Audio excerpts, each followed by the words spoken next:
ఓం శాంతి.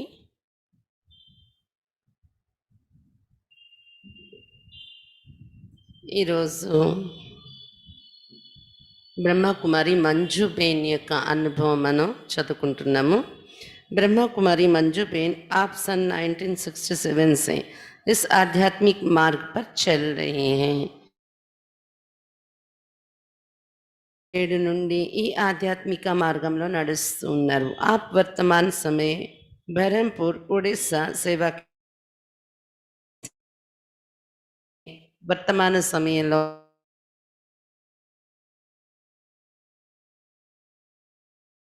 ఉన్నారు. आपके परिवार में आपकी माताजी छोटी बहन ज्ञान में चलती है. వాళ్ళ పరివారంలో నుండి వాళ్ళ లౌకిక అమ్మగారు వాళ్ళ చెల్లి జ్ఞానంలో నడుస్తున్నారు. आपकी छोटी बहन उत्तर प्रदेश की मोदी नगर सेवा केंद्र की संचालिका है. ఈమె బహరంపూర్ ఒడిశా సెంటర్కి ఇన్ఛార్జ్గా ఉన్నారు. వాళ్ళ చెల్లి ఉత్తరప్రదేశ్లో మోదీ నగర్ సెంటర్కి ఇన్ఛార్జ్ అంట. आपने भारत के विभिन्न स्थानों पर ईश्वरीय सेवाएं की हैं. భారతదేశంలో ఎన్నో స్థానాల్లో ఈశ్వరీయ సేవలు చేశారు మంజుబేన్. ఆ బ్రహ్మకుమారి ఈశ్వరీయ విశ్వవిద్యాలయ के महिला प्रभाग की क्रियाशील कार्यकर्ता है. బ్రహ్మకుమారి ఈశ్వరీయ విశ్వవిద్యాలయంలో మహిళా వింగ్లో యాక్టివ్ మెంబర్గా ఉన్నారు అక్కయ్య. బాబా ने कहा बच्ची एक दिन बाबा का घर संभालेगी. ఈమెను చూసి బాబా చెప్పారంట, బచ్చి ఒక రోజు నువ్వు బాబా ఇంటిని సంభాలిస్తావు అని. संसार में ऐसी बहुत सी महान आत्माएं होकर गई जिन्होंने सब कुछ छोड़कर स्वार्थ से परमात्मा को ज़्यादा श्रेष्ठ समझकर समाज की సేవా की. ఈ ప్రపంచంలో చాలా మంది ఇటువంటి మహాన్ ఆత్మలు ఉండి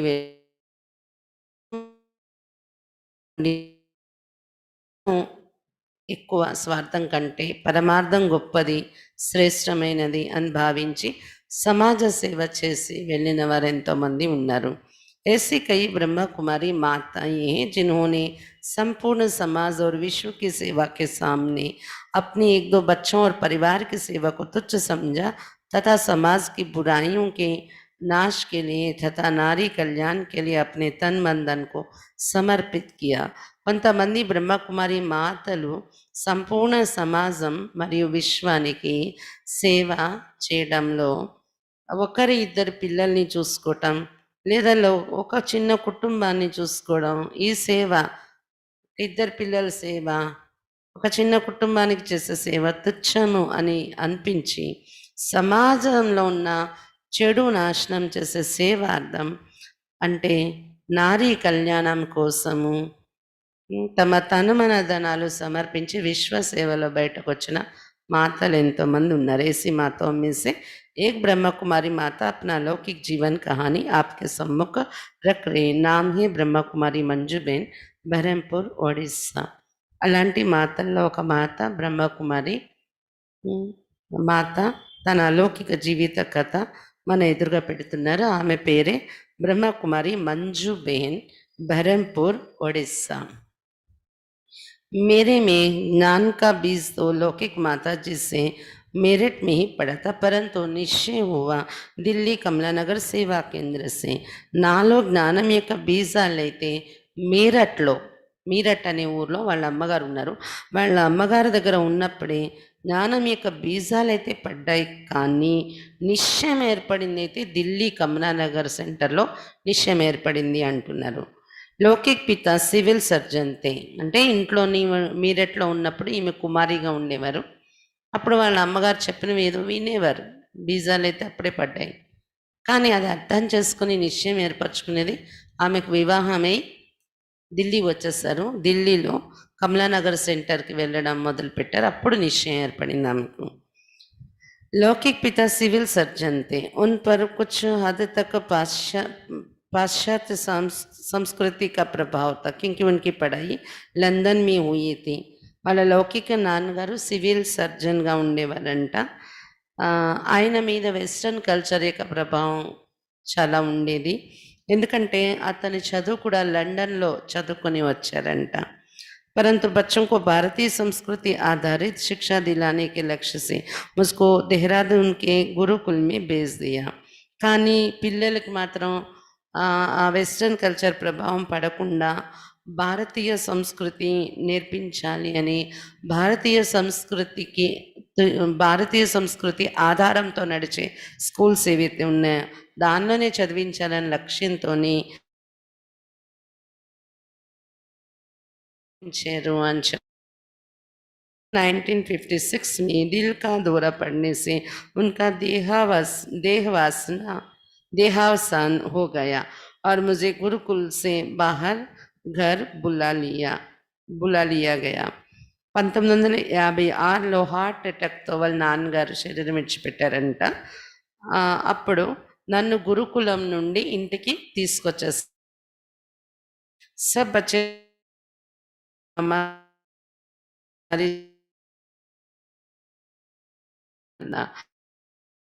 బాధ్యత అంతా వాళ్ళ నాన్నగారు చనిపోయాక. वो मेरठ में रहते थे, हम भी मेरठ में आ गए. मेरठ में ही माता से ज्ञान में आई. మా మామయ్య అంటే వాళ్ళ అమ్మమ్మ వాళ్ళు, మామయ్య మేనమామ వాళ్ళు ఊర్లో వాళ్ళ నాన్నగారు చనిపోయాక వీళ్ళ ఫ్యామిలీ అంతా వాళ్ళ మామయ్య గారి దగ్గరికి వచ్చేసారంట మీరట్లో. మీరట్లోనే మాతాజీ వాళ్ళ లౌకిక అమ్మగారు జ్ఞానంలో నడవడం మొదలు పెట్టారంట. ముజే జ్ఞాన్ మీ నిశ్చయ కరాయ జీవన్ కో పల్టానే వాली అద్భుత జీవన్ కహానీని. నాకు జ్ఞానంలో నిశ్చయం ఎప్పుడు ఏర్పడిందంటే జీవితాన్ని పరివర్తన చేసే అద్భుత జీవిత కథ అని బ్రహ్మబాబాది జీవిత చరిత్ర పుస్తకం ఉంది. ఆ పుస్తకం చదివి నిశ్చయం ఏర్పడిందంట. जब मैं लौकिक घर में थी तब ईश्वरीय ज्ञान में उतनी रुचि नहीं थी क्योंकि ज्ञान समझ में नहीं आता था. ఎప్పుడైతే నేను లౌకిక అమ్మ ఇంటిలో ఉన్నానో అప్పుడు నాకంత ఈ జ్ఞానంలో ఇంట్రెస్ట్ ఉండేది కాదు, ఎందుకంటే ఏమీ అర్థమయ్యేది కాదు జ్ఞానం అప్పుడు నాకు అని చెప్తున్నారు. लौकिक रीति के अनुसार सन 1964 में मेरे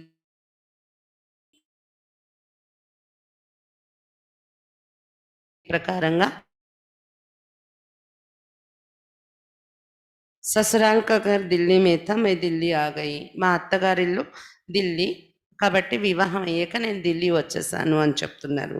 సన్ 1967 में मैंने जीवन को पलटाने वाली అద్భుత్ జీవన్ కహానీ పుస్తక్ పడి. 1964లో మ్యారేజ్ అయిపోయింది ఆమెది, కానీ 1967లో అద్భుత జీవిత కథ అని, జీవితాన్ని పరివర్తన చేసేసి అద్భుత జీవిత కథ అని బ్రహ్మబాబా జీవిత కథ ఉంది. ఆ పుస్తకం చదివారంట 67లో. उस समय मेरा पढ़ाई उस समय मेरा 2.5 साल का एक बेटा था और दूसरा बच्चा गर्भ में था. ఆ పుస్తకం చదివే టైంలో అంట 2.5 సంవత్సరాలు ఒక అబ్బాయి ఉన్నాడంట.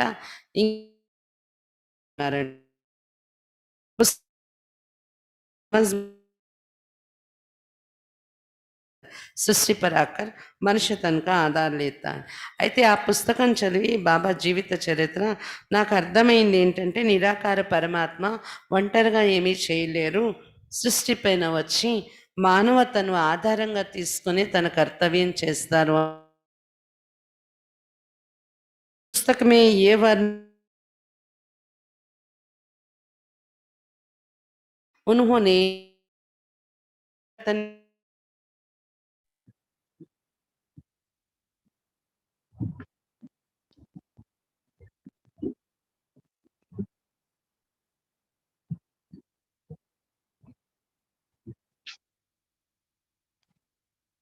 అయితే వివాహమైన తర్వాత ఢిల్లీ వచ్చేసారంట. వాళ్ళ అత్తగారి ఇల్లు ఢిల్లీలో ఉన్న కారణంగా.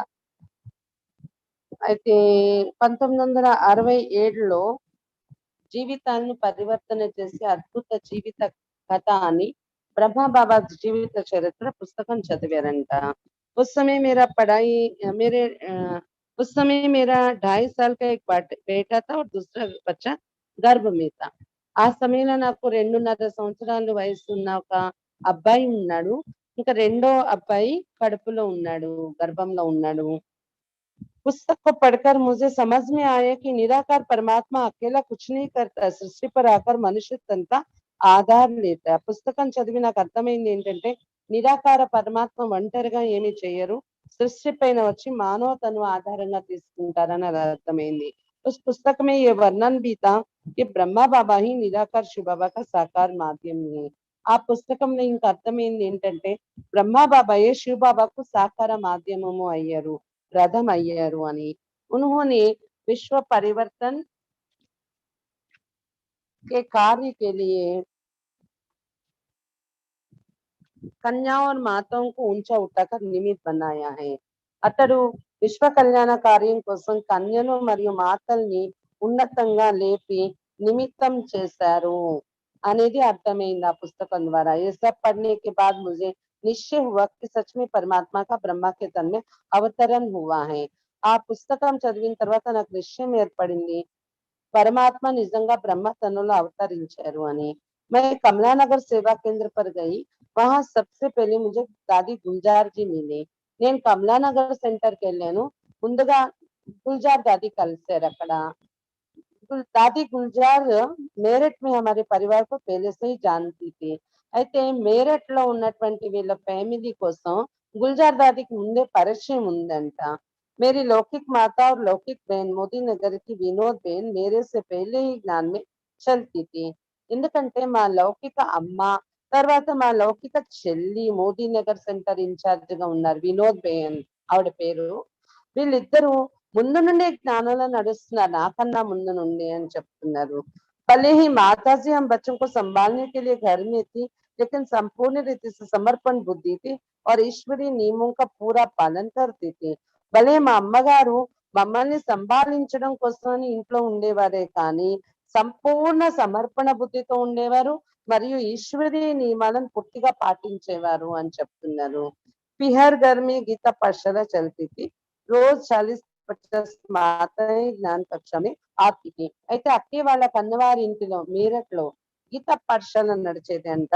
40-50 మంది మాతలు అక్కడ జ్ఞానం వినడానికి వచ్చేవారంట వాళ్ళ ఇంట్లో వాళ్ళ అమ్మగారి ఇంట్లో.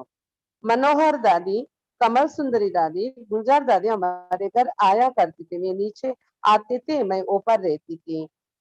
అందుకని మా ఇంట్లో గీతా పాఠశాల ఉండడం వలన మనోహర్ దాది కమల్ సుందరి దాది గుల్జార్ దాది వీళ్ళందరూ మా ఇంటికి రావడం వెళ్ళడం అనేది జరుగుతూ ఉండేది. అయితే కింద క్లాస్ ఉండేది వాళ్ళు కిందకు వచ్చేవారు నేను పైన ఉండేదాన్ని అని చెప్తున్నారు. जब गुलजार दादी को पता पड़ा कि मैं उस परिवार से संबंध रखती हूँ तो पहले दिन का कोर्स उन्होंने ही मुझे कराया. ఎప్పుడైతే ఢిల్లీలో నేను సెంటర్కి వెళ్ళానో అప్పుడు గుల్జార్ దాది నన్ను కలిసారో పరిచయం చెప్పాక మీరట్ నుండి వచ్చిన వాళ్ళము అని ఆమెకు అర్థమైంది. మీరట్ లో గీతా పాఠశాల ఉంది కదా వాళ్ళ పరివారంలోని ఉన్న అమ్మాయి అని అర్థమైన తర్వాత గుల్జార్ దాది మొదటి రోజు కోర్సు गुलजार दादी ये చెప్పారంట मंजू बहन की. दूसरे दिन जब सेंटर पर गई तो दादी जी किसी कार्यवश बाहर गई थी तो जगदीश भाई जी मुझसे मिले. రెండో రోజు మళ్ళీ నేను సెంటర్కి వెళ్తే గుల్జార్ దాది ఏదో పని మీద బయటకు వెళ్ళారు ఇంట్లో లేరు. అప్పుడు జగదీష్ భాయ్ నన్ను కలిసి రెండో రోజు కోర్సు ఆయన చేయించారు అన్నారు. उनको पता था कि हमारा परिवार आर्य समाज से संबंध रखता है तो उन्होंने उस पृष्ठभूमि के आधार पर मुझे निराकार का और पवित्रता का अर्थ समझाया. అయితే జగదీష్ భాయ్కి కూడా వీళ్ళ పరివారం అంటే పరిచయం ఉందంట. ఆయనకి తెలుసు వీళ్ళ పరివారం అంటే ఆర్య సమాజానికి సంబంధించిన వాళ్ళని వీళ్ళ అత్తగారు ఇంటి వైపు వాళ్ళు. దాని ఆధారంగా ఈమెకు నిరాకరణ యొక్క పరిచయము అలాగే పవిత్రత యొక్క అర్థం ఏంటి అనేది వివరించి చెప్పారంట జగదీష్ భాయ్. परमात्मा निराकार है. पवित्रता ही मानव का निज धर्म है. विश्व सेवा ही मानव का विशेष गुण है. इन तीन चीजों के बारे में मैंने गुरुकुल में भी सुना था. परमात्मा निराकारुడు పవిత్రతయే మానవ ధర్మము నిజ ధర్మము విశ్వ సేవ మానవుల యొక్క విశేష గుణము అని ఈ మూడు విషయాల కోసం గురుకులంలో నేను చదువుకున్నప్పుడు కూడా విన్నాను. పవిత్రతే మన నిజ ధర్మము అని అలాగే విశ్వ సేవ చేయడం విశేష గుణం అని ఇవన్నీ నేను గురుకులంలో కూడా విని ఉన్నాను. फिर दूसरा पाठ भी परमात्मा के बारे में जगदीश भाई जी ने ही पढ़ाई. మళ్ళీ రెండో పాఠం పరమాత్మ పరిచయం కూడా జగదీష్ భాయ్ వినిపించారు అంట. ज्ञान में आने से पहले मैं लगभग नास्तिक ही बन चुकी थी. జ్ఞానంలో రావడానికి ముందు నేను నిజంగా ఒక నాస్తికురాల్ని అయిపోయి ఉన్నాను. ससुराल वाले कट्टर आर्य समाजी और नामी गिरामी परिवार के थे. వాళ్ళ అత్తవారి ఇంటి వైపు నుండి ఆర్య సమాజానికి సంబంధించిన వాళ్ళు తర్వాత ఆ ఊర్లో మంచి ప్రసిద్ధి చెందినటువంటి పరివారం అంట వాళ్ళ అత్తగారు. दिल्ली में हरिश्चंद्र पत्रिका वाले भी उनके संबंधित थे. ఢిల్లీలో హరిశ్చంద్ర పత్రిక అని ఒకటి ఉంది. ఆ పత్రికకు సంబంధించిన వాళ్ళు ఎవరైతే ఉన్నారో ఆ పత్రిక నడిపిస్తున్న వాళ్ళు వాళ్ళ రిలేటివ్స్ అంట వాళ్ళ అత్తగారు వాళ్ళకి. जब मैं ज्ञान में पूर्ण रूप से चलने लगी तो ससुराल वालों, आर्य समाज वालों और हरिश्चंद्र पत्रिका वालों की तरफ से कड़ा विरोध होने लगा कि आप ब्रह्मा कुमारियों के पास जा नहीं सकते. ఎప్పుడైతే నేను జ్ఞానంలో పూర్తిగా నిశ్చయం పెట్టుకొని నడవడం మొదలు పెట్టానో అత్తవారి ఇంటి నుండి ఆర్య సమాజం వారి నుండి ఇంకా హరిశ్చంద్ర పత్రిక నుండి వారి వైపు నుండి విరోధం మొదలైంది. బ్రహ్మకుమారి దగ్గరికి మీరు వెళ్ళడానికి వీలు లేదు అని విరోధం చేయడం మొదలు పెట్టారు. ఫిర్ భీ मैंने సెంటర్ పర్ జానా छोड़ा नहीं. అయినా కూడా నేను సెంటర్ కి వెళ్ళడం వదలలేదు, మానలేదు. पीहर घर में जब फ्री रहती थी तो मैं या तो बगीचे में जाती थी या उपन्यास पढ़ती थी. कुरान, बाइबल और सत्यार्थ प्रकाश भी मैं पढ़ चुकी थी. उन ग्रंथों में मैंने पढ़ा था कि जो व्यक्ति किसी का बुरा नहीं करता उसके लिए संसार में कोई भी बुरा हो नहीं सकता. అయితే అయినప్పటికీ నేను సెంటర్‌కి వెళ్ళడం మానలేదు వాళ్ళు విరోధం చూపించినా కూడా. కన్నవారి ఇంట్లో ఉన్నప్పుడైతే నేను ఎప్పుడైనా నాకు టైం దొరికితే గార్డెన్‌లోని వెళ్లి తిరిగేదాన్నో, లేకపోతే ఉపన్యాసాలు చదివేదాన్ని. ఖురాన్ అని, బైబిల్ అని, సత్యార్థ ప్రకాష్ అనే ఒక పుస్తకము, అది కూడా ఒక ధార్మిక పుస్తకము చదివేదాన్ని నేను.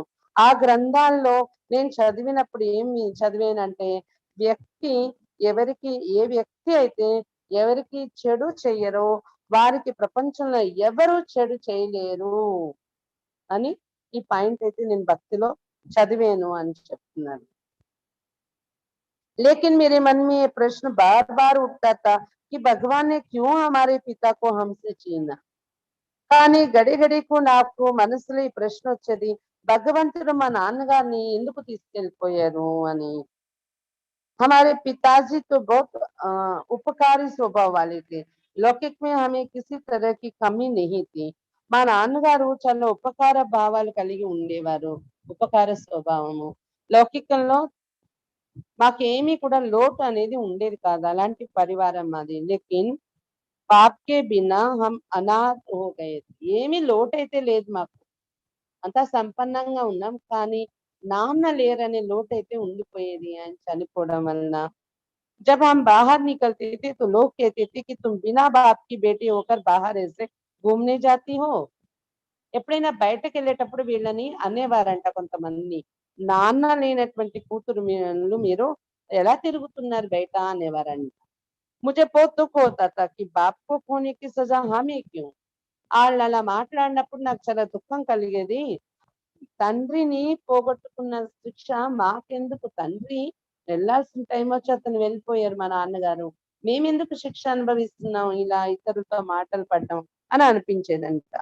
బాప్ మర్ గయా తో ఉస్మే హమారా క్యా దోష్ హై. మా నాన్నగారు చనిపోతే ఇందులో మా దోషం ఏముంది? మమ్మల్ని ఎందుకు అలా అంటున్నారు?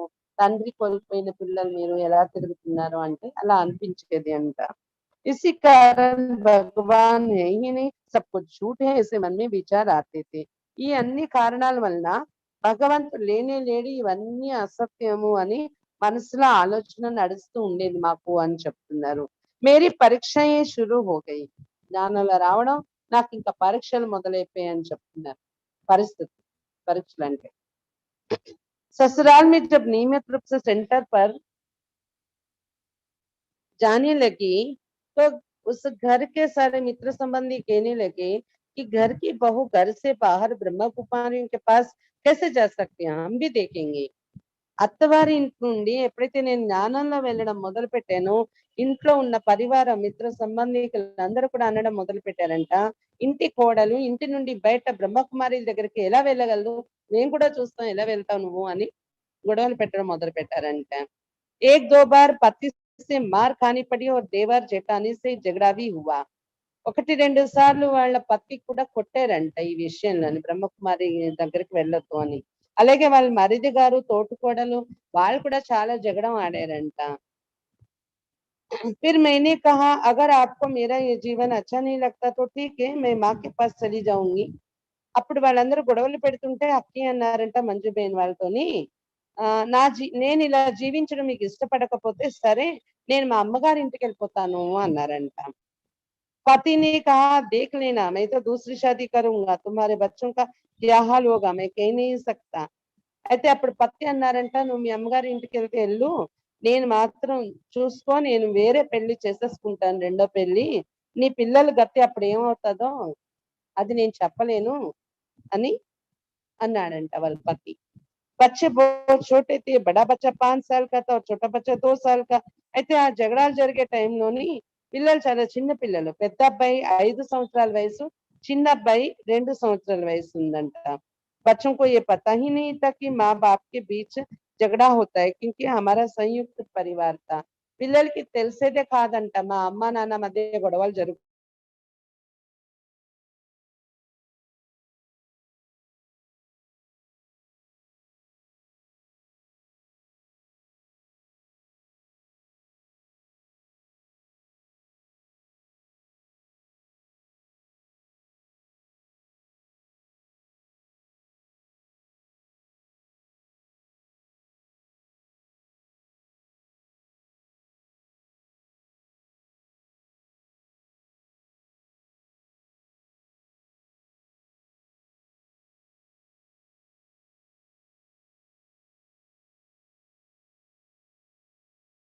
माँ कौन, ताई कौन, चाची कौन ये भी पता नहीं था, सबको एक जैसा ही समझते थे.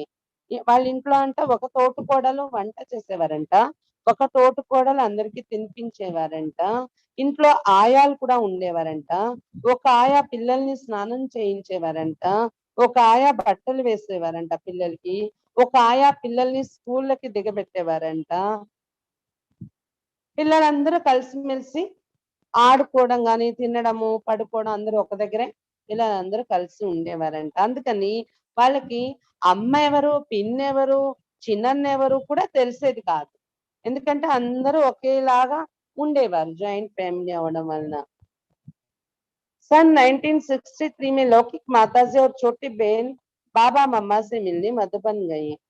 ఈ విధంగా ఉంది ఇంట్లో గొడవలు. ఒకవైపు 1963లో లౌకిక అమ్మగారు, మంజుబేన్ వాళ్ళ లౌకిక అమ్మ, తర్వాత వాళ్ళ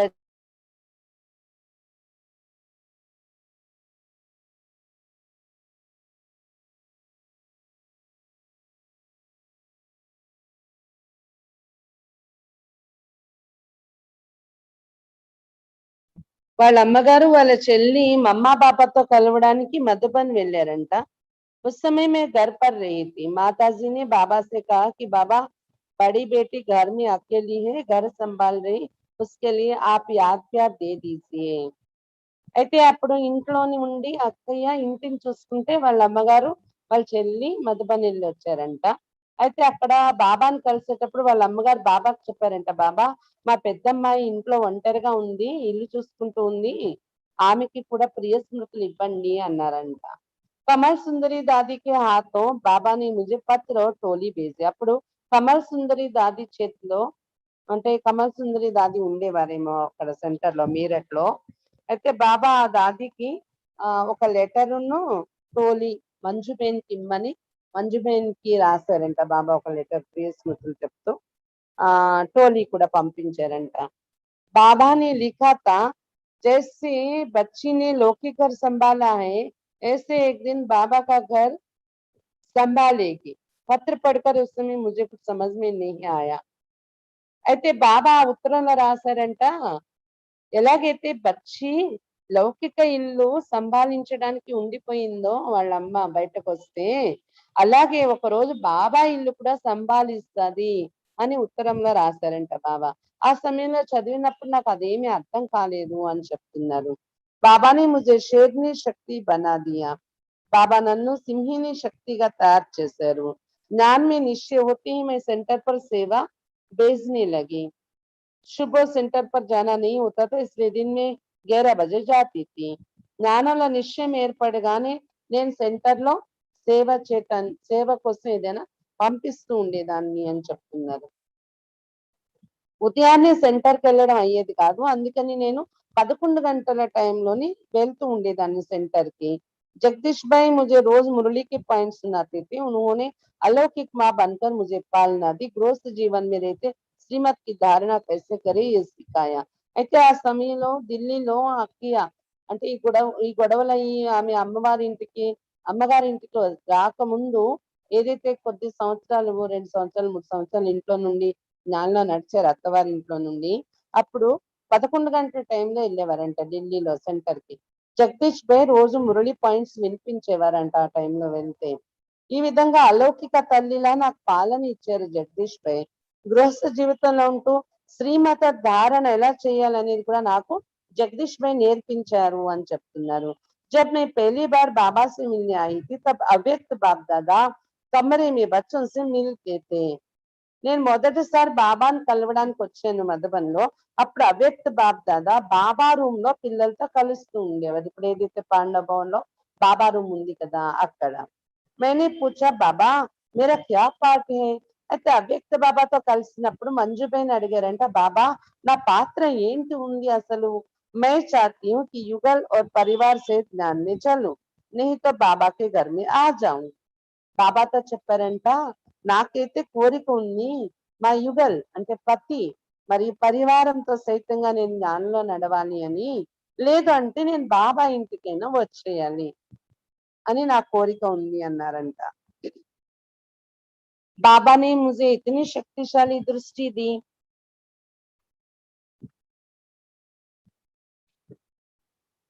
और कहा बच्ची शक्तियां कहाँ होती हैं ఆ తర్వాత బాబా చాలా శక్తిశాలి దృష్టి ఇచ్చారంట అక్కకి తర్వాత అడిగారంట వచ్చి శక్తులు ఎక్కడుంటారు దేవీలు అని అడిగారంట मैंने कहा मंदिर में అప్పుడు అక్కి చెప్పారంట మందిరంలో ఉంటారు శక్తులు అన్నారంట మందిరాల్లో ఉంటారు బాబానే కా నహి మైదాన్ మే और अकेली होती है బాబా చెప్పారంట మందిరంలో కాదు శక్తులు ఎప్పుడు మైదానంలో ఉంటారు అది కూడా ఒంటరిగా పోరాడతారు వాళ్ళు అని చెప్పారంట दूसरी बात बाबा ने कहा देखो बच्ची अगर गाय रस्सी से बंधी हुई होगी और मुक्त होने के लिए खींचती रहेगी तो वो कहाँ जाएगी रस्सी की तरफ ही जाएगी ना ఇంకా రెండో మాట బాబా చెప్పారంట చూడు బచ్చి ఆవుకి తాడేసి కట్టేసి ఉంది అనుకో అది ఫ్రీ అవ్వడం కోసం ముక్తి పొందడం కోసం అది ఎలాగా లాక్కుని అంటే అది లాక్కుని వస్తూ ఉంటే అది ఎటు వెళ్తుంది దారం దాన్ని బంధించే లాగుతుంది కదా ఎక్కడికి వెళ్తుంది ఆవు బయటకైతే ఆ తాడు వదులుకొని వెళ్ళలేదు కదా తాడు అనేది దాన్ని లాగుతూ ఉంటుంది కదా ఆవుని అని చెప్పారంట అలా ఏంటంటే ఇంటి బంధన వదిలేద్దామన్నా గాని నువ్వు పోరాడాల్సి ఉంది మైదానంలో అని బాబా చెప్పారు मैं घर वापस गई మళ్ళీ నేను ఇంటికి వెళ్ళిపోయాను తిరిగి రోజు కుछ ना कुछ किटपिट चलती थी రోజు ఏవో గొడవలు జరిగేవి ఇంట్లో అత్తవారింట్లో ऐसे चलते चलते एक दिन मामला गंभीर हो गया ఇలా గొడవలు జరుగుతూ ఒక రోజు చాలా సీరియస్ గంభీరంగా అయిపోయింది గొడవలు घर वाले कहने लगे कि तुम घर में रहो नहीं तो संन्यास ले लो అప్పుడు ఇంట్లోని వాళ్ళ అత్తవారి ఇంట్లో వాళ్ళందరూ అన్నారంట నువ్వు ఇంట్లో ఉండు లేదంటే సన్యాసమైనా తీసుకొని వెళ్ళిపో అని मैंने कहा कि अगर आप घर में रहकर पवित्र रहने नहीं देंगे तो मुझे संन्यास लेना ही पड़ेगा అయితే మంజు బేన్ అన్నారంట మరి మీరందరూ ఇంట్లో ఉంటూ నేను పవిత్రంగా ఉండడానికి ఒప్పుకోకపోతే నేను సన్యాసం తీసుకోవాల్సి వస్తది ఇల్లు వదిలేసి వెళ్ళిపోవాలి నేను అన్నారంట आखिरकार मेरा वहां रहना मुश्किल हो गया तो मैं माँ और मम्मा के पास मेरठ आ गई ఇంకా ఆఖరికి గొడవలు పెరిగిపోతుంటే అత్తవారి ఇంట్లో ఉండడం కష్టమైంది అప్పుడు నేను అమ్మగారింటికి అంటే మామయ్య గారింటికి వచ్చేసాను మీరట్లోని ససురాల్ వాళ్ళే బులాని ఆయి मैं मना कर दिया మళ్ళీ అత్తవారు పిలవడానికి వచ్చారంట కానీ నేనైతే వెళ్ళడానికి ఒప్పుకోలేదు एक दिन मामा जी से कहा मामा जी सांसारिक जीवन से मेरा जी उठ गया है मेरा विश्व सेवा करने का मन कर रहा है ఒక రోజు వాళ్ళ మామయ్య గారితో అన్నారంట అక్కయ్య మామయ్య ఈ ప్రాపంచిక జీవితం నుండి నాకు విరక్తి వచ్చేసింది నాకే మాత్రం ఇష్టం లేదు ఈ ప్రపంచం మీద నాకు విశ్వ సేవ చేసుకోవాలని మనసు కనిపిస్తుంది అని అన్నారంట వాళ్ళ మామయ్య గారితో. मामाजी ने कहा देखो मंजू धर्म का रास्ता बहुत कठिन और खांडों भरा होता है. వాళ్ళ మామయ్య గారు అన్నారంట, చూడు మంజు, ధార్మిక మార్గం అనేది ధార్మిక మార్గం అనేది చాలా కఠినంగా ఉంటది, ముళ్ళతో నిండిన మార్గంగా ఉంటది, ముళ్ళ పైన నడవాలన్నట్టు ఉంటది ధార్మిక మార్గం అన్నారంట. मैंने कहा मैं उस पर चलूंगी. అయితే మంజు బేన్ అన్నారంట, ముళ్ళ మార్గం అయినా పర్వాలేదు, నేను దాని మీద నడుస్తాను అన్నారంట. ఏ సన్ 1970కి బాద్ అంటే ధార్మికము, పరమాత్మ చింతన అంటే ఆధ్యాత్మిక మార్గం అంటే ముళ్ళ బాటపై నడవడం అన్నారు. పర్వాలేదు అయినా కానీ నేను నడుస్తాను అన్నారంట మంజు బేన్. ఇది 1970లో జరిగిన విషయం. उस समय ससुराल वालों ने भी तलाक की बात निकाली. मैं तो पति से पहले ही कह चुकी थी कि आप दूसरी शादी कर लो, मेरी कोई आपत्ति नहीं है. तलाक के 2-3 मास बाद मैं मधुबन आई और यहीं रहने लगी. అయితే 1970 ఆ సంవత్సరంలో సుమారుగా అత్తవారింటి నుండి వాళ్ళు విడాకులు కూడా ఇవ్వమని బయలుదేరారంట. అయితే నేను పతికి ముందే చెప్పేస్తాను, రెండో పెళ్లి చేసుకోవాలంటే చేసుకోండి మీరు, నాకేమీ ఇబ్బంది లేదు అని చెప్పేస్తాను. ఇంకా విడాకులు కూడా అయిపోయాయి. అయిపోయాక 2-3 నెలల తర్వాత నేను మధుబన్ వచ్చి ఉండిపోయాను ఇంకా మధుబన్‌లో అని చెప్తున్నారు. प्रश्न, आपको ये नहीं लगता कि मैं एक माँ होते हुए भी बच्चों के लालन पालन, शिक्षा, दीक्षा, रक्षा के कर्तव्य से विमुख हो गई, पत्नी होकर पति का साथ नहीं निभाया. మీకు ఇలా అనిపించదా ఇప్పుడు, ఒక తల్లి అయి ఉండి పిల్లల యొక్క లాలన పాలన, వాళ్ళ శిక్షణ, వాళ్ళ దీక్ష, వాళ్ళ రక్షణ అన్ని ఈ కర్తవ్యాల నుండి నేను విముక్తి అయిపోయాను, వదిలేస్తున్నాను, అది నా బాధ్యత, నేను చేయాల్సింది చేయలేదు అని గాని, లేదా ఒక పత్ని అయి పతి యొక్క తోడు నిభాయించలేదని గాని మీకు అనిపించదా ఈ రోజుల్లో అని అడిగారన్నమాట ప్రశ్న. उत्तर, बहुत लोगों ने मुझे बोला तुम एक निष्ठुर माँ हो, तुम बच्चों को सुख नहीं देगी तो तुम्हें ज्ञानी जीवन में भी सुख नहीं मिलेगा. చాలా మంది నాకు అన్నారు, నువ్వు ఒక నిష్ఠూరమైన తల్లివి, నువ్వు పిల్లలకి సుఖ పెట్టకపోతే జ్ఞాని జీవితంలో కూడా నువ్వు సుఖం పొందలేవు అన్నారంట. लेकिन उनका ये मानना गलत था क्योंकि हम तो जन्म जन्मांतर से पति पुत्रों की सेवा करते आए हैं. ये एक जन्म विश्व सेवा के लिए, विश्व परिवर्तन के लिए और भगवान के कर्तव्य में सहयोगी बनने के लिए मिला है. కానీ వాళ్ళు అలా అనుకోవడము, వాళ్ళ అభిప్రాయాలు అవి తప్పు అని అనేవారకి. ఎందుకంటే జన్మ జన్మల నుండి పతి సేవలు, పుత్రుల సేవలు మనం చేస్తూనే వచ్చాం ప్రతి జన్మలో. ఈ ఒక్క జన్మే విశ్వ సేవ కోసం, విశ్వ పరివర్తన కోసం, భగవంతుని కర్తవ్యమైన సహయోగి అవడం కోసం ఈ ఒక్క జన్మే మనకి లభించింది. ఇంకే జన్మలో ఈ ఛాన్స్ ఉండదు. పతి సేవ, పిల్లల సేవ చేయడానికి అన్ని జన్మల్లోనే అవకాశం ఉంటుంది. कुछ लोगों की सेवा का त्याग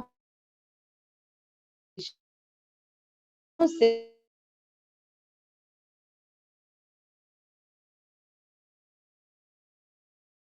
ना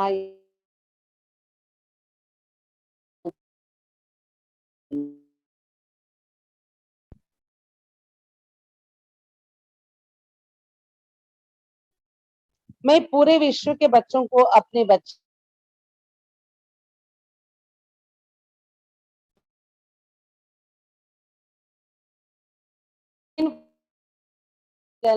నా కూడాను అందరికి జ్ఞానం, యోగం, దైవీ గుణాల యొక్క శిక్షణ ఇచ్చి అలౌకిక పాలన ఇవ్వాలి వాళ్ళకి అని అనుకుంటాను అని చెప్తున్నారు మంజుబేన్. बच्चों को तो उनका पिता पाल लेगा, परंतु मैं आश्रम पर आने वाली दुखी अशांत आत्माओं को ज्ञान का अमृत पिलाती हूँ और उनका परमात्मा के साथ संबंध जुड़ाती हूँ. పిల్లలు పాలన అంటారా, పత్తి అయినా లౌకిక పత్తి అయినా వాళ్ళ నాన్నగారైనా చూసుకుంటారు. కానీ నేను ఆశ్రమంలో వచ్చి దుఃఖి అశాంత ఆత్మలకి జ్ఞానామృతం తాగించడం, పరమాత్మతో వాళ్ళ సంబంధం జోడించడం, ఈ సేవ చేసుకోగలను. ఒకవేళ పిల్లలకి నాన్న కూడా లేకపోతే అప్పుడు ఆలోచించాలి. నాన్న ఉన్నారు, అది కూడా ఆడపిల్లలు కాదు మగపిల్లలే, ఆయన సంభాళించుకుంటారు, నేను ఈ సేవ చేయడం మంచిది కదా అని వచ్చేస్తాను అని చెప్తున్నారు. इसलिए मुझे नाज है कि मैं हद की माँ से बेहद की माँ बनकर देश की, समाज की, विश्व की सेवा कर रही हूँ. అందువలన నేను పరివార బాధ్యతలు వదిలేసి వచ్చాను అనుకోవట్లేదు. హద్దులో ఉన్న తల్లిగా ఉండడం నుండి దాన్ని వదిలి అనంతమైన తల్లి అయి దేశానికి, సమాజానికి, విశ్వానికి సేవ చేస్తున్నానని ఒక గర్వం నాకుంది అని చెప్తున్నారు. मेरी तो इच्छा थी कि घर में रहकर पति और बच्चों की सेवा करते हुए ज्ञान में चलूं, लेकिन खुद परिवार वालों ने और पति ने ही मुझे ज्ञान में चलने नहीं दिया. నాకైతే కోరిక ఉండేది ఇంట్లో ఉంటూ నాకైతే చాలా కోరిక ఉండేది ఇంట్లోనే ఉండాలి పతి మరియు పిల్లలు వాళ్ళ సేవ చేసుకుంటూ కూడా జ్ఞానంలో నడవాలని ఉండేది. కానీ స్వయం పరివారం వాళ్ళని మరియు పతి జ్ఞానంలో నడవనివ్వలేదు నన్ను, కాబట్టి నేను వదిలి రావాల్సి వచ్చింది. मैं तो उनसे कुछ नहीं मांगती थी, केवल पवित्र रहने देने के लिए कहती थी. నేను వాళ్ళని ఏమీ అడగలేదు కూడా ఇంట్లో వాళ్ళని. కేవలం పవిత్రంగా ఉండే అవకాశం ఇమ్మని అడిగాను నేను. मैं सादा जीवन बिताती थी, पत्नी रूप की और माँ रूप की जिम्मेवारियां निभा रही थी, लेकिन उनका एक हट था कि ये ब्रह्मा कुमारी के पास नहीं जाए. నేనైతే ఏమి అడిగేదాన్ని కాదు. సాదా జీవితం గడిపేదాన్ని నేను. సింపుల్ గా ఉండేదాన్ని.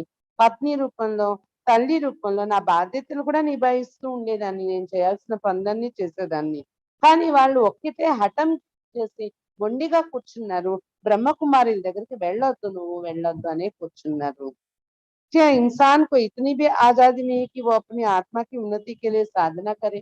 ఏంటి మానవునికి ఇంత మాత్రం స్వతంత్రం ఉండదా పరివారంలో ఉంటూ కూడా ఆధ్యాత్మికత ద్వారా తన ఆత్మ ఉన్నతి చేసుకోవడానికి ఏదైనా మార్గాన్ని ఎన్నుకొని నడవడానికి ఆత్మ ఉన్నతి కోసం ఆ మాత్రం స్వతంత్రం ఉండదా ఏంటి? పత్ని పతికి దాసితోని పత్ని పతికి దాసి అయితే కాదు కదా. కాబట్టి నా ఆత్మ ఉన్నతి చేసుకోకూడదని వాళ్ళు ఆపడానికి వాళ్ళకేంటి? ఎందుకు నాకు ప్రతి వ్యక్తికి స్వతంత్రం ఉంటది కదా వాళ్ళ ఆత్మ ఉన్నతి చేసుకోవడానికి.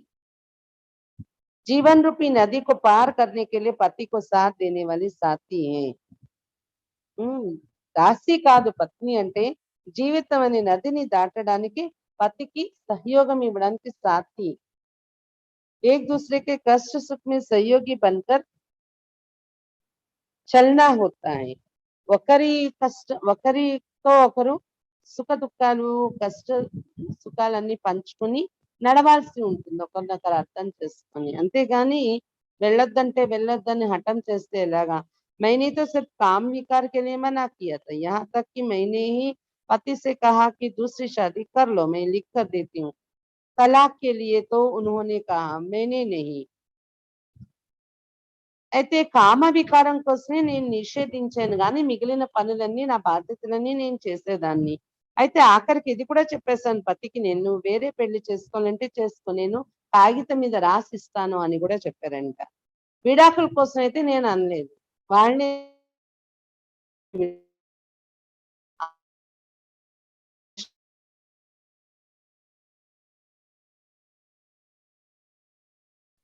మీ పిల్లలు మీ నుండి అసంతృప్తిగా లేరా? మమ్మల్ని అనాథగా చేసి వెళ్ళిపోయింది మా అమ్మ అని. उत्तर, नहीं वे मेरे से खुश है, जब भी मैं बच्चे आकर मिलते हैं, साथ बैठते. లేదు నా పిల్లలు నా నుండి సంతోషంగానే ఉన్నారు. నేను ఎప్పుడు ఢిల్లీ వెళ్ళినా, మీరట్ వెళ్ళినా మా మామయ్య గారింటికి ఇద్దరు పిల్లలు కూడా వచ్చి నన్ను కలుస్తూ ఉంటారు. నా తోడులో కూర్చుంటారు కూడా, గడుపుతారు కూడా నాతోని. उनको भी बाबा के प्रति बहुत प्यार है, माँ के प्रति श्रद्धा है. వాళ్ళకు కూడా బాబా పట్ల చాలా ప్రేమ ఉంటుంది. అమ్మ అంటే గౌరవం ఉంటుంది వాళ్ళకి.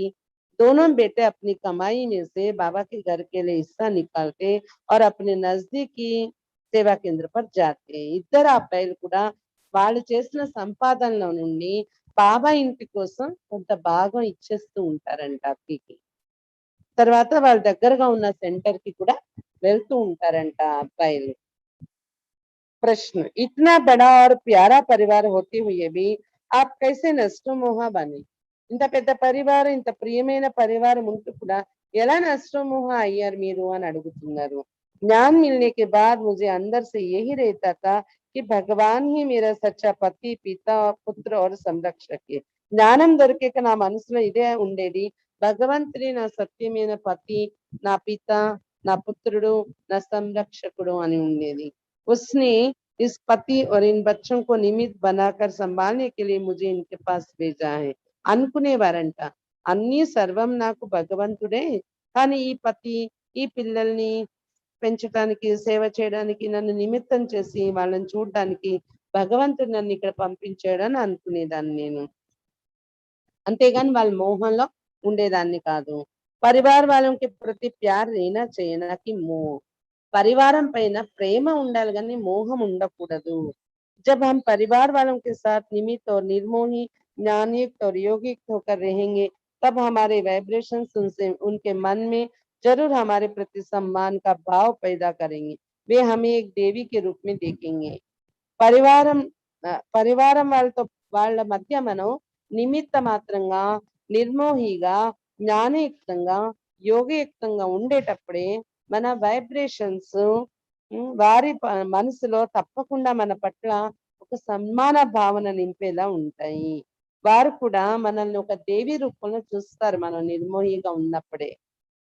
जब वे हमारा आचरण और व्यवहार देखेंगे तो अपने आप सोचेंगे कि ये तो संसार के सुखों को स्वीकार नहीं करती, अपने लिए कोई वस्तु आदि जमा कर नहीं रखती, हमें कोई दुख पीड़ा नहीं देती, तो हम क्यों इसके मार्ग पर अड़चन डालें. ఎప్పుడైతే మన ఆచరణ, మన వ్యవహారము వాళ్ళు చూస్తారో వాళ్ళకి ఆలోచన వస్తుంది ఏంటంటే ఈ ప్రాపంచిక సుఖాలను వీళ్ళు స్వీకరించలేదు, వాళ్ళ కోసం వాళ్ళు ఏ వస్తువు కూడబెట్టుకోలేదు, మాకు ఎలాంటి దుఃఖము, పీడ అనేది ఇవ్వలేదు ఎప్పుడు. అలాంటప్పుడు వాళ్ళు వెళ్ళే మార్గంలో మేము ఎందుకు ఆటంకం వేయాలి అని వాళ్ళకే అనిపిస్తుంది మన వ్యవహారం బాగుంటే. हम क्यों इसके सुख में बाधा डाले. ఈమె అనుభవిస్తున్న సుఖంలో మనం ఎందుకు మన अगर इसे लेने नहीं देंगे तो भगवान भी हमें माफ नहीं करेगा और सजा देगा. వాళ్ళకే అనిపించాలి మన నడవడిక చూసి భగవంతుడి నుండి పొందే సుఖము పొందనివ్వకపోతే ఏమకు భగవంతుడు కూడా మనల్ని క్షమించడు, మనకు శిక్ష విధిస్తాడు అని వాళ్ళకి रियलाइजेशन वस्तुंदी. जब तलाक हुआ तब हमारे 60 रिश्तेदार जो समाज में बड़े माने जाते थे रोने लगे, लेकिन मेरी आंखों से एक बूंद भी नहीं निकली. ఎప్పుడైతే విడాకులు ఇవ్వడం అనేది జరిగిందో, నేను నా నుండి విడాకులు తీసుకున్నారో వాళ్ళు, అప్పుడు వాళ్ళకి వాళ్ళ ఫ్యామిలీ 60 మంది అంట. ఆ 60 మంది కూడా అలాగే వాళ్ళ ఫ్యామిలీలో ఉన్న పెద్దవాళ్ళు ఏడవడం మొదలు పెట్టారండి. నా కంటి నుండి ఒక్క బిందువు కూడా రాలేదు నీళ్లు విడాకులు ఇచ్చేటప్పుడు. मुझे इसका कोई दुख नहीं था. मुझे स्मृति थी कि ये बेहद का नाटक है, हर एक अपना अपना पार्ट बजा रहे हैं, मुझे तो आध्यात्मिक उन्नति करनी है. నాకైతే ఏ మాత్రం దుఃఖం కలగలేదు విడాకులు ఇచ్చేస్తున్నాను అని. నాకైతే ఇదే స్మృతిలో ఉండేది, ఇది అనంతమైన నాటకము, ప్రతి ఒక్కరు ఎవరి పాత్రలు వాళ్ళు అభినయిస్తున్నారు, నేను ఈ బంధన తెగిపోతే ఆధ్యాత్మిక ఉన్నతి నేను చేసుకుంటాను అని అదే ఆలోచన ఉండేది. मेरा मन ऊपर उठा हुआ था, भगवान की स्मृति में प्रवृत्त था. నా మనసు గృహస్థం నుండి బయటకు వచ్చేసి ఉంది, భగవంతుని యొక్క స్మృతిలోనే లీనమై ఉండేదాన్ని నేను. जब मैं घर से निकली थी उस समय ससुराल में एक भी ज्ञान में नहीं था. आज बहुत से सगे संबंधी ज्ञान में चलते हैं. నేను ఎప్పుడైతే ఇంట్లో వదిలేసి వచ్చేసానో అప్పటికి మా అత్తగారి ఇంట్లో ఒక్కరు కూడా జ్ఞానం. కానీ ఈ రోజు చాలా మంది నా సొంత సంబంధికులు జ్ఞానంలో నడుస్తున్నారు అని చెప్తున్నారు. ఆ రోజుల్లో గొడవలు పెట్టారు కానీ जेठानी, उसके बच्चे, उसकी बहू, उसका दामाद ज्ञान में चलते. వాళ్ళ తోటకోడళ్ళు నడుస్తున్నారంట జ్ఞానంలోని, వాళ్ళ కొడుకులు కూడా నడుస్తున్నారంట, వాళ్ళ కోడళ్ళు నడుస్తున్నారంట, వాళ్ళ అల్లుళ్ళు కూడా జ్ఞానంలో నడుస్తున్నారంట, వాళ్ళ తోటకోడళ్ళు వాళ్ళ అల్లుళ్ళు. ఇప్పుడు ఏక్ జేఠాని సేవా కేంద్ర పర్ రేత్కి, ఒక తోటకోడలు సెంటర్ లో కూడా ఉంటుందంట సరెండర్ అయ్యి. ननद नंदोई ज्ञान में चलती, एक चाची ज्ञान में चलती है. అలాగే ఆడబడుచు వాళ్ళ ఆ భర్త కూడా జ్ఞానంలో నడుస్తున్నారంట. అలాగే ఒక చిన్నన్న కూడా జ్ఞానంలో నడుస్తున్నారంట, అక్కి వాళ్ళ చిన్నన్న. बड़े वाले जेठ जो मेरा बहुत विरोध करते थे, उनका लड़का अभी नैरोबी में है, वो भी ज्ञान में चलता है. అలాగే పెద్ద బావగారు ఎవరైతే ఉన్నారో నాకు, అతను చాలా విరోధించేవారు నేను జ్ఞానంలో వచ్చినప్పుడు. కానీ వాళ్ళ అబ్బాయి ఇప్పుడు నైరోబీలో ఉన్నాడంట. అక్కడ జ్ఞానంలో నడుస్తున్నాడంట వాళ్ళ బావగారు వాళ్ళ అబ్బాయి. दूसरे जेठ का लड़का कनाडा में है, जो भी ज्ञान में चलता है। इस प्रकार अब हमारे परिवार में बहुत से लोग बाबा के बच्चे बन चुके और इस ईश्वरीय जीवन का आनंद ले रहे हैं. ఇంకో బావగారి కొడుకు కెనడాలో ఉన్నాడంట. అతను కెనడాలో జ్ఞానంలో నడుస్తున్నారంట. ఈ రకంగా మా కుటుంబంలో నుండి చాలా మంది ఇప్పుడు బాబా పిల్లలు అయిపోయారు. మరి ఈశ్వరీయ జీవితం యొక్క ఆనందాన్ని అనుభవిస్తున్నారు వాళ్ళు. एक जेठ ने दिल्ली में अपने घर का एक भाग ब्रह्म कुमारी सेवा केंद्र के लिए दिया हुआ है. ఇంకో బావగారైతే ఢిల్లీలో వాళ్ళ ఇంట్లో కొంత భాగం బ్రహ్మకుమారి సెంటర్ కోసం ఇచ్చేస్తారంట.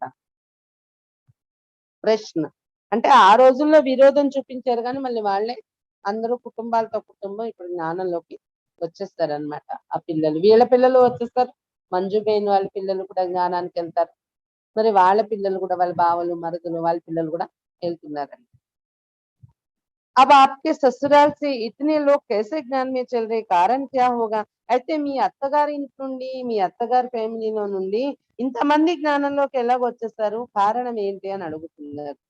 पहला कारण ज्ञान के अनुसार इस सृष्टि नाटक में उनका ज्ञान का पाठ अभी खुला है. మొదటి కారణం ఏంటంటే ఈ సృష్టి నాటకంలో జ్ఞానం తెలుసుకునే పాత్ర ఇప్పుడు వాళ్ళకి వచ్చింది. అందుకు జ్ఞానంలోకి వచ్చారు. दूसरा, अब वे दूसरों को सुनाते हैं. मंजू ने जो रास्ता चुना है वो श्रेष्ठ है. हमारा ऐसा सोचना कि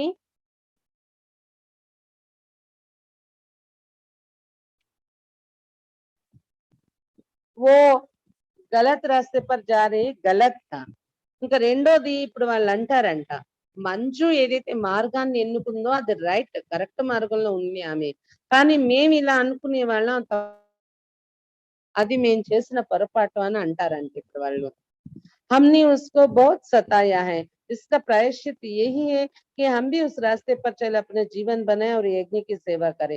ఆమెను చాలా ఇబ్బందులు పెట్టాం మేము. కాబట్టి దాన్ని మేము కూడా ఆమె నడిచే మార్గంలో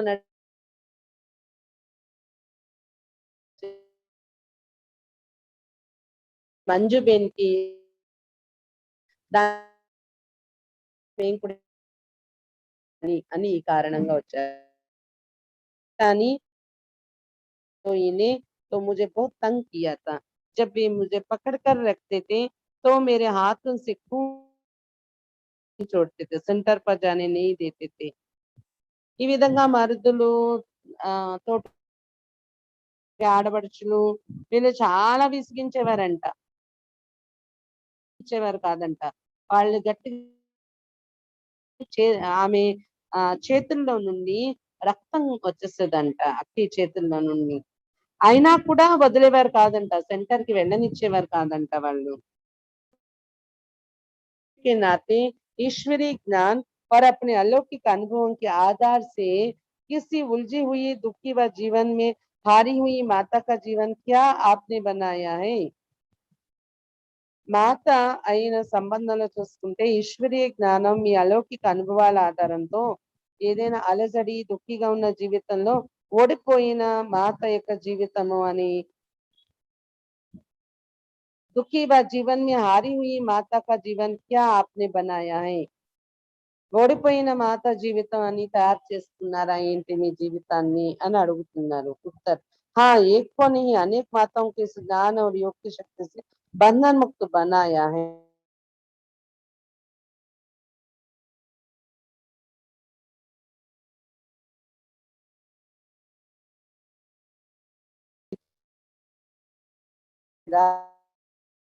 पत्नी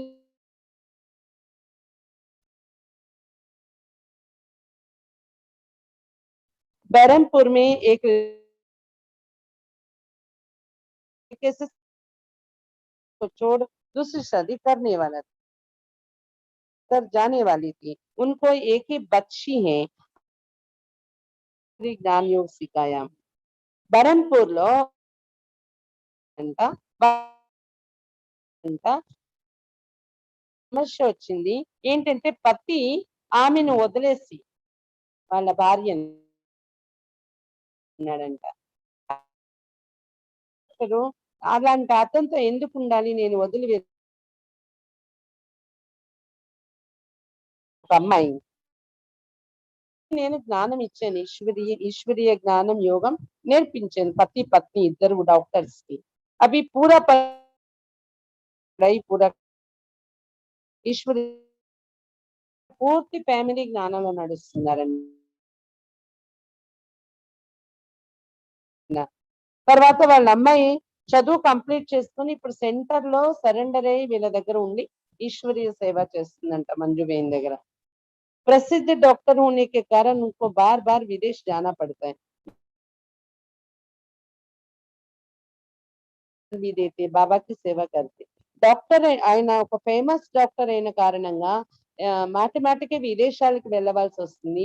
ఆయన ఎక్కడికి వెళ్ళినా అక్కడ కూడా మెడికల్ నాలెడ్జ్ తో పాటు ఆధ్యాత్మిక జ్ఞానం కూడా అందరికి ఇచ్చి బాబా సేవ చేస్తుంటారంట. आज वह नियमित रूप से आने वाला ईश्वरी नियमों का पूरा पालन करने वाला एक अच्छा परिवार है. ఈ రోజు వాళ్ళు రెగ్యులర్ అయిపోయారు. ఈశ్వరీ నియమాల మీద పూర్తి పాలన చేసి ఒక మంచి ఫ్యామిలీగా తయారయ్యారు ఆ డాక్టర్స్ ఇద్దరు. दिल्ली में भी अलौकिक अनुभव सुनाकर राजयोग शिविर कराकर अनेक माताओं को ज्ञान में लाने की निमित्त बनी हूँ. ఢిల్లీలో కూడా అలౌకిక అనుభవాలు వినిపిస్తూ రాజయోగ శిబిర్ చేయిస్తూ అనేక మాతలు జ్ఞానంలో తీసుకురావడానికి నేను నిమిత్తం అయ్యాను అని చెప్తున్నారు. बहुत कुमारियों को भी बाबा का ज्ञान योग सिखाकर ज्ञान में चलाने के निमित्त बनी और उन्हें ईश्वरी सेवा में समर्पित भी कराया है.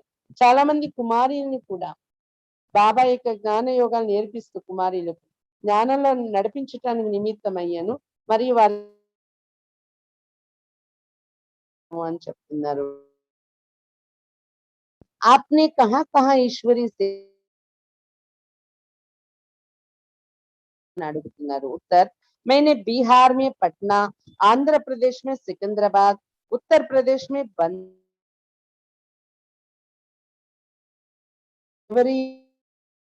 बेंगलुरु, मंगलूर, गुलबर्गा आदि स्थानों पर सेवा की है. నేను బీహార్లో పట్నాలో ఉండి సేవ చేస్తాను కొన్నాళ్ళు, ఆంధ్రప్రదేశ్ లో సికింద్రాబాద్ సెంటర్ లో ఉన్నాను కొన్నాళ్ళు, ఉత్తరప్రదేశ్ లో బనారస్, లక్నో, గోరఖ్పూర్, దేవరియా ఈ సెంటర్స్ లో సేవ చేశాను ఉత్తరప్రదేశ్ లో. అలాగే కర్ణాటకలో బెంగళూరు, మంగళూరు, గుల్బర్గా మొదలైన స్థానాల్లో సేవ చేశాను. भारत के बहुत से प्रांतों में बाबा ने मुझे सेवा करने का सो अवसर दिया. భారతదేశంలో చాలా ప్రాంతాల్లో సేవ చేసేటటువంటి అవకాశం బాబా నాకు ఇచ్చారు. बरहमपुर के कनेक्शन में छोटे बड़े लगभग 150 सेवा केंद्र, उप सेवा केंद्र और गीता पाठशाला है. అయితే ఇప్పుడు నేను బరంపూర్ సెంటర్ లో ఇన్ఛార్జ్ గా ఉన్నాను.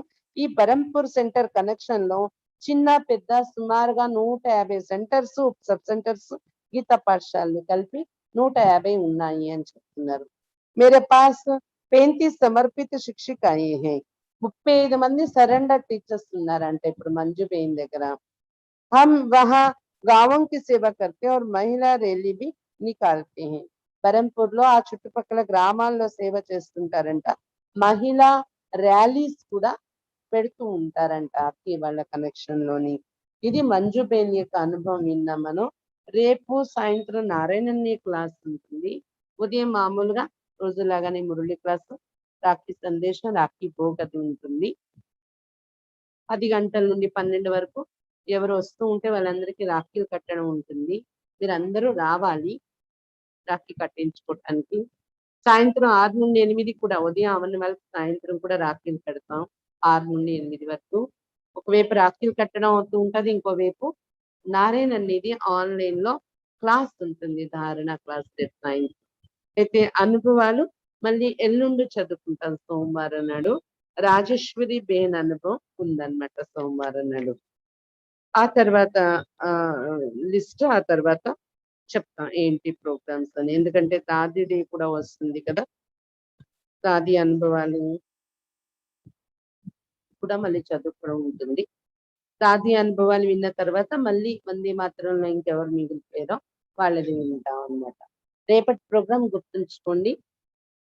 రేపు ఈవినింగ్ నారాయణన్ని క్లాసు, ఉదయం ఆన్లైన్ క్లాస్ ఉంటుంది. మధ్యలో 10 నుండి 12 అందరూ రావాలి రాఖీ కట్టించుకోవటానికి. తర్వాత 6 నుండి 8 అంటే 10 నుండి 12 ఇక్కడ ఉండాలని కాదు, 10 నుండి మీరు రావడం మొదలు పెడితే ఒక్కొక్కరు వస్తుంటే ఒక్కొక్కరికి రాఖీ కట్టి పంపించేస్తూ ఉంటా అలా. అలాగే సాయంత్రం 6 నుండి 8 ఉదయం అవ్వని వాళ్ళకి సాయంత్రం. గుర్తుంచుకోండి. రేపు రాఖీ పండుగ అందరం కలిసి ఇలాగా జరుపుకుందాం. అచ్చా! ఓం శాంతి.